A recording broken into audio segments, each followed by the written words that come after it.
sommes actuellement confrontés à une pandémie, un risque sanitaire majeur qui affecte évidemment l'activité des travailleurs dans les entreprises. Au terme d'une série de mesures qui ont été prises dans le courant du mois de mars dernier, le gouvernement a d'abord décidé de limiter les possibilités de se rassembler avant de les interdire. C'est ce qu'on a appelé le confinement. Et aussi de limiter le plus possible nos déplacements. Sur le plan professionnel, ça n'a pas été sans poser un certain nombre de difficultés qui ont en partie été résolues par le télétravail, mais pour toutes les activités humaines insusceptibles de continuer à fonctionner sur le mode du télétravail, l'activité économique est demeurée intacte, si je puis dire, mais bien évidemment avec des aménagements nécessaires. La société Amazon a récemment fait les frais, peut-être de son imprudence, à vouloir maintenir une activité de ses salariés à l'étal de ce qu'elle était antérieurement au déclenchement de cette pandémie. Il faut savoir que sur chaque entrepôt de la société Amazon, à peu près 500 salariés travaillent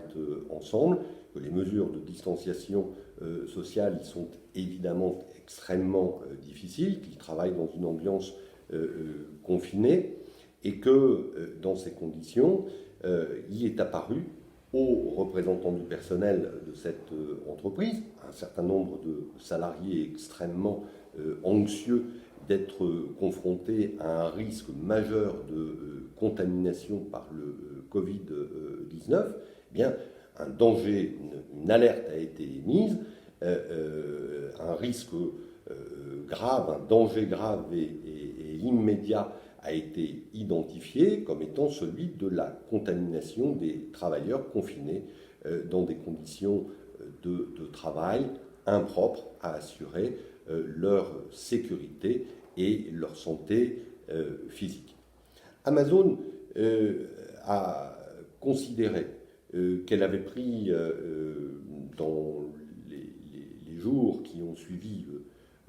les annonces gouvernementales un ensemble de mesures propres à éviter le risque de contamination. Néanmoins, et sous l'impulsion des organisations syndicales, des représentants du personnel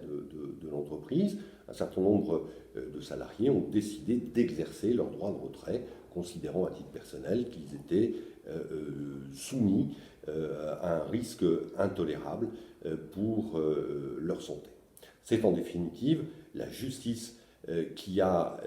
été saisie devant des positions des différents protagonistes tout à fait contradictoires. Amazon, on l'imagine, considérant qu'elle pouvait poursuivre normalement son activité et qu'elle avait pris les mesures de sécurité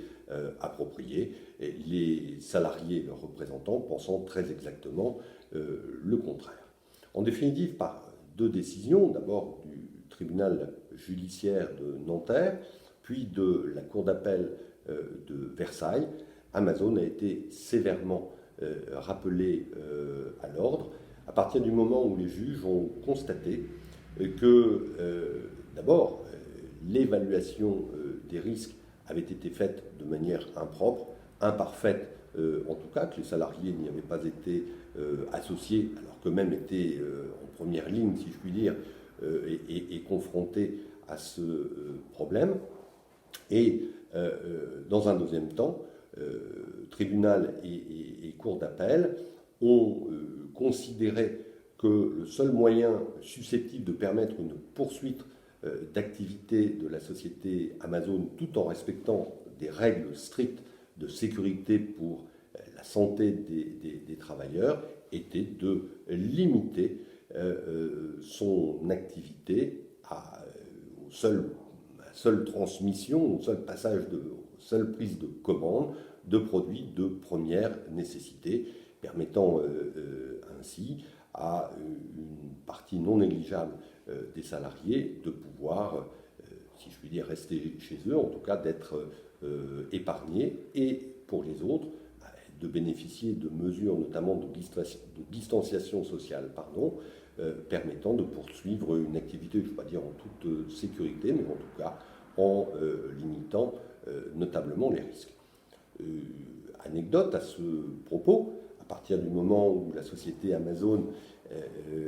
s'est vue notifier la décision rendue par la Cour d'appel de Versailles, bien, elle a évidemment, mais c'était un peu tard, entendu obtenir de l'administration le bénéfice du chômage partiel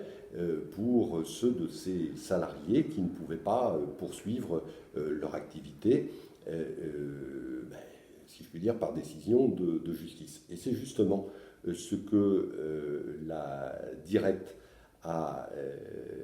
indiqué à la société Amazon pour refuser la prise en charge de ces salariés au titre du chômage partiel, indiquant que ça n'était pas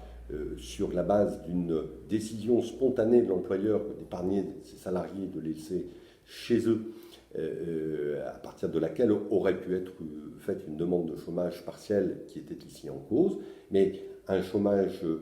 partiel contraint, si je puis dire, par décision de justice, de sorte que l'administration a considéré qu'on n'était pas dans un cas de figure permettant à la société Amazon de bénéficier de cette mesure. Elle continuera donc à payer ses salariés.